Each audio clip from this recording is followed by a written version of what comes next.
चिड़िया और किसान। एक गांव में एक किसान रहता था। उसका गांव के बाहर एक छोटा सा खेत था। एक बार फसल बोने के कुछ दिनों बाद उसके खेत में चिड़िया ने घोंसला बना लिया। कुछ समय बीता तो चिड़िया ने वहाँ 2 अंडे भी दे दिए। उन अंडों में से 2 छोटे छोटे बच्चे निकल आए। वे बड़े मजे से उस खेत में अपना जीवन गुजारने लगे। कुछ महीनों बाद फसल कटाई का समय आ गया। गांव के सभी किसान अपने खेतों की फसल की कटाई में लग गए। अब चिड़िया और उसके बच्चों का वह खेत छोड़कर नए स्थान पर जाने का समय आ गया था। एक दिन खेत में चिड़िया के बच्चों ने किसान को ये कहते सुना कि कल मैं फसल कटाई के लिए अपने पड़ोसी से पूछूंगा और उसे खेत में भेजूंगा। ये सुनकर चिड़िया के बच्चे परेशान हो गए। उस समय चिड़िया कहीं गई हुई थी। जब वो वापस लौटी तो बच्चों ने उसे किसान की बात बताते हुए कहा, माँ, आज हमारा यहाँ अंतिम दिन है। रात में हमें दूसरे स्थान के लिए यहाँ से निकला होगा। चिड़िया ने उत्तर दिया, इतनी जल्दी नहीं बच्चों, मुझे नहीं लगता कि कल खेत में फसल की कटाई होगी।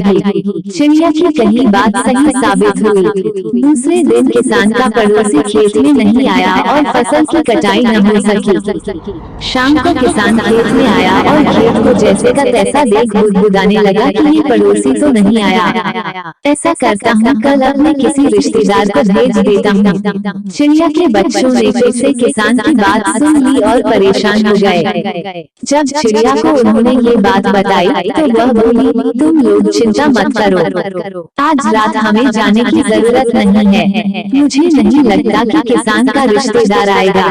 ठीक ऐसा ही हुआ और किसान का रिश्तेदार अगले दिन खेत नहीं पहुंचा। चिड़िया के बच्चे हैरान थे कि उनकी माँ की हर बात सही हो रही है। अगली शाम किसान जब खेत आया तो खेत की वही स्थिति देख बुदबुदाने लगा कि ये लोग तो कहने के बाद भी कटाई के लिए आते नहीं है। कल मैं खुद आकर फसल की कटाई शुरू करूंगा।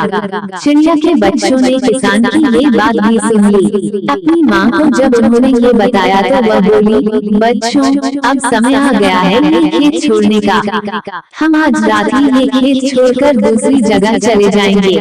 दोनों बच्चे हैरान थे कि इस बार ऐसा क्या है जो माँ खेत छोड़ने को तैयार है। उन्होंने पूछा तो चिड़िया बोली, बच्चों, पिछली 2 बार किसान कटाई के लिए दूसरों पर निर्भर था। दूसरों को कहकर उसने अपने काम से पल्ला झाड़ लिया था, लेकिन इस बार ऐसा नहीं है। इस बार उसने ये जिम्मेदारी अपने कंधों पर ले ली है, इसलिए वो अवश्य आएगा। उसी रात चिड़िया और उसके बच्चे उस खेत से उड़ गए और कहीं और चले गए। सीख, दूसरों की सहायता लेने में कोई बुराई नहीं है, किंतु यदि आप समय पर काम शुरू करना चाहते हैं और चाहते हैं कि वो समय पर पूरा हो जाए तो उस काम की जिम्मेदारी स्वयं लेनी होगी। दूसरे भी मदद उसी की करते हैं जो अपनी मदद करता है। कहानी अच्छी लगी हो तो कृपया लाइक करें, शेयर करें और सब्सक्राइब अवश्य करें। और कहीं भूल हुई हो तो मुझे माफ कर कमेंट में अवश्य बताएं। दोस्तों, मैं औरों की तरह कोई कसम नहीं दूंगी, बस मुझे एक दिन में लगभग 100 सब्सक्राइब की आवश्यकता है। कृपया सहयोग कर यश के भागी बने। धन्यवाद। नमस्कार दोस्तों, पूरी वीडियो देखने के लिए आप सभी का बहुत बहुत धन्यवाद। वीडियो यदि पसंद आया हो तो प्लीज वीडियो को लाइक कीजिए, शेयर कीजिए, कमेंट कीजिए और हाँ दोस्तों, सब्सक्राइब अवश्य कीजिएगा, क्योंकि आपके एक सब्सक्राइब, एक लाइक से हमें काफी मोटिवेशन मिलता है। एक बार फिर से आपका धन्यवाद। जय हिंद।